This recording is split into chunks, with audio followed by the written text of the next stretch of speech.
নমস্কার, কেমন আছেন সবাই আপনারা? মিমির মিষ্টি আলাপের আরেকটি নতুন ব্লগে আপনাদের সবাইকে স্বাগত। আজকে সোমবার সকাল থেকেই ভিডিওটি করছি, তো তাই সবাইকে গুড মর্নিং জানিয়ে আজকের ব্লগটি শুরু করছি।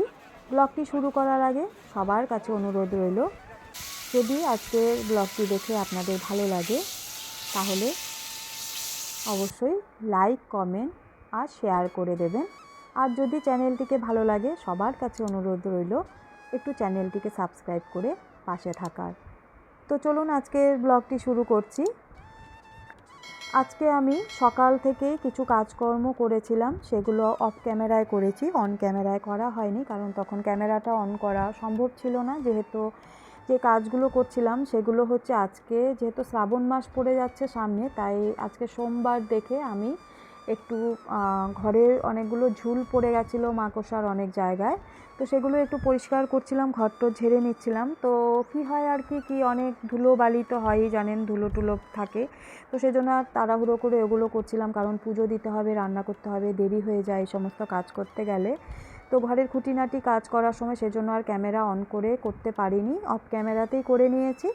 আর পুজোটা সেজন্য আজকে আর সকালবেলা দেইনি, কারণ আমার বাড়িতে যে মেয়েটা সকালে কাজ করে দিয়ে যায়, ও অনেক সকালে যেহেতু কাজ করে, তো সেক্ষেত্রে কিন্তু আমার ঘরটোর ঝাড়াটা পরেই হয়, মানে ঝুল ঝাড়া বলুন, ঘর পরিষ্কার করা বলুন, তো সে সমস্ত করে যেহেতু আবার আমাকে একটু ঘরটা ঝাড়ু দিয়ে মুছে নিতে হয়, তারপরে সেজন্যই দেরি হয়ে যায়। তো সেজন্য ভাবলাম যে অফ ক্যামেরা তাড়াহুড়ো করে নিই, তা নাহলে আমার বাকি কাজ করতেও দেরি হয়ে যাবে।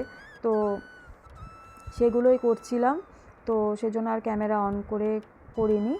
আর পুজোটা সেজন্য পরেই দিলাম, কারণ আগে যদি পুজো দিয়ে দিতাম, এই সমস্ত ঘরটর ঝাড়লে আবার ঠাকুরের যে জায়গাটায় ঠাকুর আছেন, ঠাকুরের আসনটাতে, তো সেখানে আবার ধুলোবালি পড়বে দেখে আমি ভাবলাম যে পরেই করব। কারণ আমি সব কিছু করে স্নান করে ঠাকুরের জায়গাটাকে পরিষ্কার করে নিয়ে তারপর দেখুন একদম ক্লিন করে তারপর ঠাকুর পুজো দিয়েছি। ঠাকুর পুজো দেওয়া হয়ে গেছে, তারপর ভাবলাম যে রোজ তাড়াহুড়ো করে পুজো দেওয়া হয়, তাড়াহুড়ো করে পুজো দেওয়া বলতে পুজোটা ঠিকঠাক দেওয়া হয়, মানে পরের কাজগুলোর জন্য এত তাড়াহুড়ো থাকে, একটা শর্ট টাইম থাকে, তো সেজন্য আর ক্যামেরা অন করা হয় না। আর বারবার দেখুন কারেন্ট চলে যাচ্ছে, কারণ বৃষ্টি হচ্ছে, বিদ্যুৎ চমকাচ্ছে, তার মধ্যে কারেন্ট চলে যাচ্ছে বারবার। তো ঠাকুরের জায়গাটা দেখুন সুন্দর করে তো পরিষ্কার করে গোপুসোনাকেও সাজিয়ে গুছিয়ে নিয়ে বসিয়ে দিয়েছি, আর সবাইকে এইভাবে ভোগ নিবেদন করে পুজো দেওয়া কমপ্লিট হয়ে গেছে। এবার পুজোর প্রসাদ তুলে নিয়ে তারপর রান্না বান্নায় চলে যাব। তো আজকে সেই জন্য একটুখানি যেটা বলছিলাম, একটু পুজো দেওয়া হয়ে গেছে আর পুজোটা দিতে দেরি হলো দেখেই ভাবলাম চট করে একটু ভিডিও করে নিই, সেটা আপনাদের একটুখানি শেয়ার করে দেবো। আবার কারেন্ট চলে গেল, কারেন্টটা ভীষণ আপ ডাউন করছে, আর ইনভার্টারে হয়তো বা চার্জ নেই, সেই জন্য মানে ওটার লাইটটা আর কি জ্বলছে না, লাইটগুলো। তো পুজো দেওয়ার প্রসাদ তুলতে তুলতে আপনাদের দাদাভাই চলে এসছে আজকে একটু তাড়াতাড়ি, তো এসে দেখেছে মাছগুলো ধোয়া হয়নি, তাই ধুয়ে একটু কেটে রাখলো। আমি একটু নুন হলুদ মাখিয়ে নিচ্ছি, মাছের একটা রেসিপি করব, মাছটা ভেজে নিয়ে। আর মাছের রেসিপি এইভাবে মাছ ভাজতে ভাজতে রেসিপিতে যা যা উপকরণ দেবো ওগুলো একটু ঝটপট করে কেটে নিই।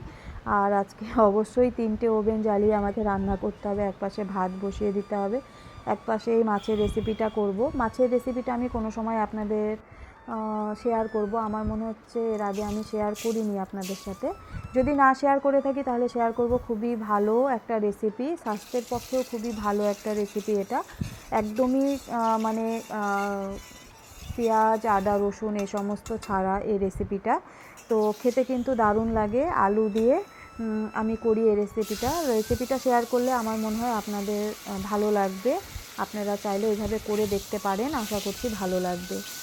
আর ওই দেখুন ওই পাশে ভাত বসিয়ে দিয়েছি, তাড়াহুড়ো করছি সেজন্য আর ক্যামেরা এদিক ওদিক করতে পারছি না, ক্যামেরাটা স্টিল এক জায়গায় দাঁড় করিয়ে রেখেই তাড়াহুড়ো করে করছি। মাছটা এইভাবে ভাজা করে নিয়ে একপাশে মাছের রেসিপিটা তৈরি করে নেব, আর একপাশে হচ্ছে মাছের ডিম তো ধুয়ে রেখেছি, ডিমটা ধুয়ে নিয়ে ওটার একটা রেসিপি তৈরি করব আজকে। দাঁড়ান আপনাদের সাথে মাছের ডিমের রেসিপিটা শেয়ার করছি। মাছের ডিম এভাবে ধুয়ে রেখেছি, আর এভাবে দেখুন রসুন, কাঁচা লঙ্কা, পেঁয়াজ, টমেটো, আদা এই সমস্ত পেস্ট করে নেব। আর এখানে একটু আটা নিয়েছি, আটার মধ্যে একটু পরিমাণ হলুদ আর নুন নিয়ে নিচ্ছি, নিয়ে একটু যে উপকরণগুলো মানে পেঁয়াজ রসুনের উপকরণটা পেস্ট করেছি এখান থেকে 1 চামচ আমি পেস্ট এর মধ্যে দিয়ে দিচ্ছি। এর মধ্যে দিলে কি হবে, এর মধ্যে দিয়ে ডিমটাকে মেখে নেব, মাছের ডিমটাকে, তাহলে বড়াগুলো খুব ভালো হয়, নাহলে শুধু মাছের ডিমটা ভাজা করতে গেলে ছেড়ে যাবে। তো এইভাবে তেলটা গরম করে এই পাশে মাছের ডিমগুলোকে প্রথমে ভেজে নামিয়ে নিই। ওই পাশে মাছের ঝোলের রেসিপিটা হয়ে গেছে কমপ্লিট। এভাবে মাছের ডিম ভেজে নামিয়ে নিয়ে তারপর রেসিপিটা করব। আর আজকের ব্লগে আমি আপনাদের এর আগের একটা ব্লগে বলেছিলাম, যেদিন রথের ব্লগটা আমি শেয়ার করেছিলাম, রথের ভিডিওটা করে যে ব্লগটা শেয়ার করেছিলাম সেটাতে বলেছিলাম যে বাকি অংশটুকু আমি নেক্সট ব্লগে দেব, কিন্তু পরের ব্লগটা আমি দিতে পারিনি, কারণ তার পরের ব্লগটাতে আমি দিয়েছিলাম হচ্ছে যে ভিডিওটা, সেটা হচ্ছে আমার শাশুড়ি মা শ্বশুরমশাইয়ের ম্যারেজ অ্যানিভার্সারির ভিডিওটা। যারা যারা দেখেননি তারা একটু দেখে নেবেন, আশা করছি আপনাদের ভালো লাগবে দেখে। সেজন্য আজকে যে রথের দিনের ভিডিওর ব্লগের যে ভিডিওগুলো বাকি ছিল সেই অংশটুকু আজকে আমি আপনাদের সাথে শেয়ার করে দেব।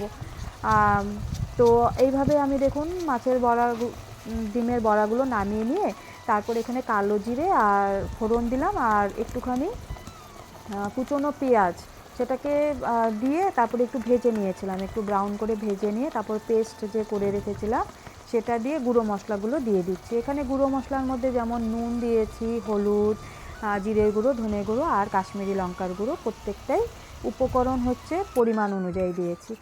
আর এখানে দিয়েছি একটু টক দই দিয়েছি, কারণ একটু মাছের ডিমের কালিয়ার মতো করে যেহেতু করব রেসিপিটা। আর যেহেতু টক দই দিয়েছি তো একটু ব্যালেন্স করার জন্য টকটাকে তো চিনি দিলাম একটু, তো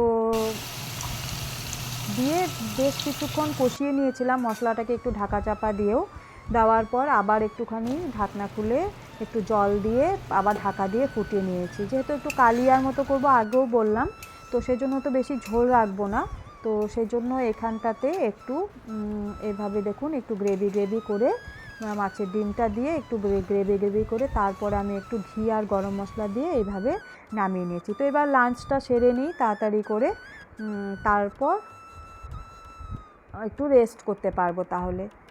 আর চলুন আপনাদেরকে বলেছি যে ভিডিওতে আজকে ওই বাকি ভিডিওটা শেয়ার করব। এই দেখুন রথের দিনের বাকি ভিডিওটা আজকের ব্লগে শেয়ার করছি। এটা রথের ভিডিও নয়, কিন্তু এটা কিন্তু সেই দিনই আমরা আরেকটা জায়গায় ঘুরতে গেছিলাম সেই জায়গারই ভিডিও। আমরা তো আগেও বলেছি আপনাদের রথের ব্লগে যে আমরা না বাইরে কারো থেকে যদি শুনতে পাই কোনো জায়গার কথা যে খুবই সুন্দর, তো আমরা এরকম অনেক জায়গার খোঁজ পেয়ে কিন্তু আমরা অনেক জায়গায় ঘুরেছি, বীরভূমের প্রচুর জায়গায় ঘুরেছি, বাকি দুর্গাপুরে, আসানসোলে সবই আস্তে আস্তে আপনাদের সাথে শেয়ার করব ব্লগগুলোতে।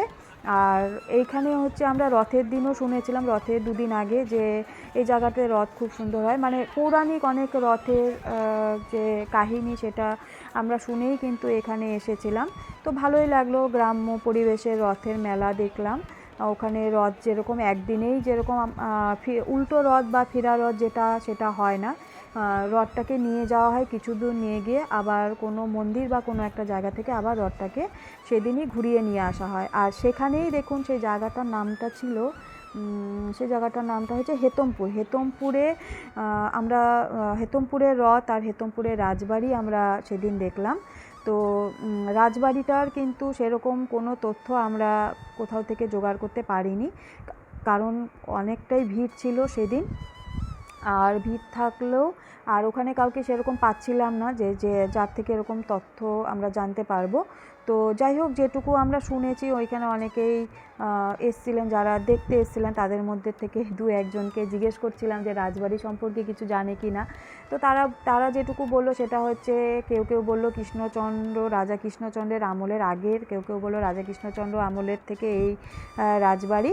তো এইটুকু তথ্যই আমরা আপনাদের সাথে সেজন্য বললাম, বাকি তথ্যটুকু জানার জন্য। আরও একটা কথা ওখানে শুনলাম, সেটা হচ্ছে এই যে জায়গাটা, এই জায়গাতে মিষ্টিয়ালাতে অনেক নাকি সুন্দর সুন্দর দেখার জায়গা আছে, অনেক মন্দির আছে। তো অবশ্যই এরপরে একবার প্ল্যান করে যাব ঘুরতে কোনো সময়। তো যদি কখনো যাই তখনকার ভিডিও আপনাদের সাথে শেয়ার করব। তখন হয়তো কিছু তথ্য যদি আমরা সংগ্রহ করতে পারি, কালেক্ট করতে পারি, তখন জানাবো আপনাদেরকে। আর কিছু কিছু ছবি ভিডিও এভাবে করলাম, যদিও বা মনে হচ্ছে কেউ থাকে রাজবাড়িতে, কারণ কিছু কিছু জায়গা দেখে সেটা মনে হলো, যদিও বা ভেতরে প্রবেশ নিষেধ ছিল, প্রায় জায়গাতে এরকম তালা দেওয়া ছিল। তো যাই হোক, আরেকবার অবশ্যই যাব, ঘুরে আসব। আশেপাশের আরও জায়গা থাকলে যেগুলোতে আমাদের যাওয়া হয়নি সেই জায়গাগুলো তো ঘুরে নিজেরাও দেখে আসব, সাথে আপনাদেরকেও কিন্তু অবশ্যই দেখাবো। তো আজকের ব্লগটা এখানেই শেষ করছি। যদি ভালো লেগে থাকে ব্লগটি লাইক, কমেন্ট, শেয়ার তো অবশ্যই করবেন। আর আবারও অনুরোধ রইল চ্যানেলটিকে একটু সাবস্ক্রাইব করে পাশে থাকার। তো সবাই ভালো থাকবেন, সুস্থ থাকবেন, অবশ্যই সাবধানে থাকবেন। প্রত্যেকটি দিনের প্রত্যেকটি মুহূর্ত খুব আনন্দে কাটান। আবারও দেখা হবে আরেকটি নতুন ব্লগের সাথে।